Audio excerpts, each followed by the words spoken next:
नेपाल सीमा के पास चल रहे मदरसे आतंकी गतिविधियों का ठिकाना बन सकते हैं। इन मदरसों के जरिए आतंकी अपनी जड़ें जमाने की कोशिश कर सकते हैं। इसलिए खुफिया और सुरक्षा एजेंसियां यूपी एटीएस नेपाल सीमा के पास चल रहे मदरसों पर खास नजर रख रही हैं। इस रिपोर्ट में हम आपको बताते हैं कि नेपाल सीमा पर बने इन मदरसों के किन आतंकी संगठनों का नया ठिकाना बनने की शंका जताई जा रही है।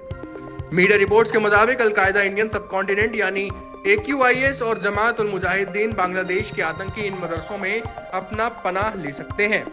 सुरक्षा एजेंसियों को आशंका है कि भारत के AQIS और JMB के आतंकी अब यूपी में नेपाल सीमा के आसपास के मदरसों के जरिए घुसपैठ करने की फिराक में है। आपको बता दें कि सितंबर 2014 को अलकायदा ने अपने इंडियन सब कॉन्टिनेंट मॉड्यूल का गठन किया था और भारत में इसकी गतिविधियों को बढ़ाने की जिम्मेदारी अलकायदा के चीफ रहे खूंखार आतंकी अल जवाहिरी को सौंपी गई थी। अल जवाहिरी की मौत के बाद मौलाना आसिफ उमर को इंडियन मॉड्यूल को आगे बढ़ाने का जिम्मा सौंपा गया था। इसी तरह जमात उल मुजाहिदीन बांग्लादेश अवैध घुसपैठ कर पश्चिम बंगाल और असम के कट्टरपंथी विचारधारा वाले लोगों को जोड़ रहा है। सुरक्षा एजेंसियों को मिली जानकारी के मुताबिक अलकायदा इंटरनेशनल और जमात उल मुजाहिदीन बांग्लादेश ने भारत को टारगेट करने के लिए टेरर ट्रायंगल बनाया है। यूपी के एटीएस की कार्रवाई में असम, पश्चिम बंगाल और यूपी से जुड़ी जानकारी सामने आई है। 30 से ज्यादा लोगों को गिरफ्तार किया गया है। दरअसल सुरक्षा एजेंसियों को यह इनपुट तब मिला जब यूपी एटीएस ने बीते दिनों नेपाल सीमा से ही मुदस्सिर, कामिल और अली नूर को गिरफ्तार किया था।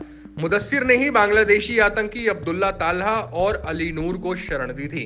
एटीएस को अब ताल्हा की तलाश है। ताल्हा की तलाश पश्चिम बंगाल की एसटीएफ और एनआईए को भी है। एडीजी कानून व्यवस्था प्रशांत कुमार के मुताबिक गिरफ्तार आतंकियों से पूछताछ में जो तथ्य सामने आए हैं उसकी पुष्टि कराई जा रही है। उनके पास से मिले मोबाइल, मेमोरी कार्ड और पेन ड्राइव की फॉरेंसिक जांच भी कराई जा रही है। उनके मुताबिक कुछ अन्य संदिग्ध भी एटीएस के निशाने पर हैं। यूपी एटीएस को बीते दिनों यूपी की श्रावस्ती जिले में नेपाल सीमा से लगे इलाके में बड़ी संख्या में बिना मान्यता के मदरसे संचालित होने की जानकारी मिली थी, जिसमें दूसरे राज्यों के छात्रों को पढ़ाया जा रहा है।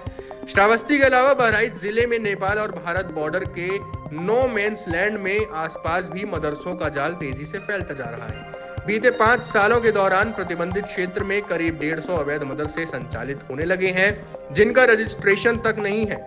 इसी तरह मीडिया रिपोर्ट्स बताते हैं कि भारत नेपाल सीमा से सटे सिद्धार्थनगर जिले पर पिछले 20 साल में मदरसों की संख्या में 4 गुना इजाफा हुआ है।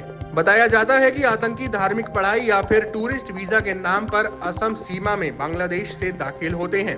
इसके बाद वह पश्चिम बंगाल और उत्तर प्रदेश जाते हैं, जहां वो अपनी धार्मिक पढ़ाई करते हैं। इसी दौरान वे आतंकी घटनाओं को भी अंजाम देते हैं। रिपोर्ट्स के मुताबिक मदरसे की संदिग्ध गतिविधियों की वजह से यूपी एटीएस के साथ खुफिया और सुरक्षा एजेंसियां अलर्ट मोड पर हैं और नेपाल बॉर्डर पर डेरा डाल दिया है। Times now Bharat digital originals की रिपोर्ट।